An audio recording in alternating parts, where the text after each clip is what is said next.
22 एप्रिलला जागतिक वसुंधरा दिन आहे आणि या वसुंधरेला वाचवण्यासाठी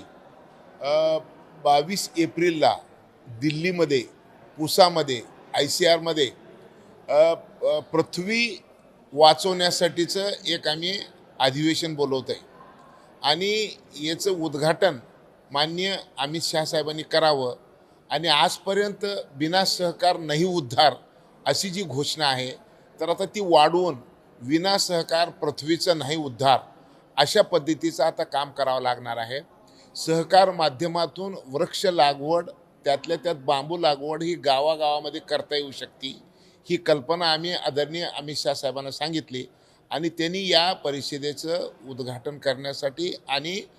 या संदर्भातली धोरणं कशा पद्धतीचं असावे याच्या चर्चेमध्ये भाग घेण्यासाठी आणि मार्गदर्शन करण्यासाठी यायचं कबूल केलेलं आहे। 22 तारखेला हा कार्यक्रम घ्यायचं ठरलेलं आहे। राज्यातून कोण कोण असणार त्या कार्यक्रमाला आणि साधारणतः स्वरूप काय असणार कार्यक्रमाचं? खरं तर या वर्षाच्या बजेट अधिवेशनामध्ये 4,300 कोटी रुपये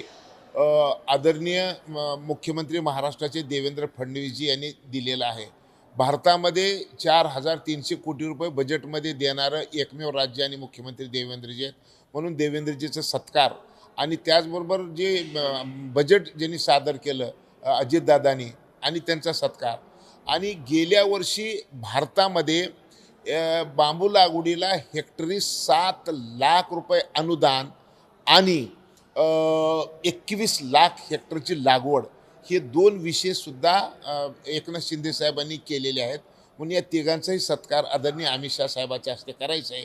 आणि देशभरातलेच नव्हे तर जगातले जवळपास 30-40 देशाचे प्रतिनिधी या कार्यक्रमाला उपस्थित राहतील। का तर आता आपण सगळ्यांनी ऐकलेलं आहे की सरकार म्हणते की 12 ते 4 घरच्या बाहेर निघू नका, पुढच्या वर्षी सरकार म्हणाल 10 ते 6 पर्यंत निघू नका, यावर्षी 40 ते 50 डिग्री तापमान होणार आहे असं आता सगळेजण सांगू लागलेले आहेत। 47 डिग्री तापमान जर झालं तर ब्रेन किडनी हार्ट फेल होणार आहे, तर मग अशा तापमान वाढीमध्ये आपण कोण जगणार आहे का? आणि मग हे तापमान जे वाढू लागलेलं आहे हे तापमान कमी करण्यासाठी फक्त आणि फक्त ग्रीनरी म्हणजे झाडं लावणं हा एकमेव उपाय आहे आणि म्हणून आम्ही 22 एप्रिलला हे हरित महाराष्ट्राची जी म्हणजे मागच्या वर्षी जी घोषणा झालेली आहे तशाच पद्धतीचं काही देशभरामध्ये करता येते का ना, हा संदेश पूर्ण जगभरामध्ये पाठवता येते का, याच्यासाठी हे सर्व आम्ही अमितभाई शहांच्या वतीनं हा सगळा मानवजातीचा आणि पृथ्वी वाचवण्याचा संदेश जगभर द्यायचं काम 22 एप्रिलपासून करणार आहे।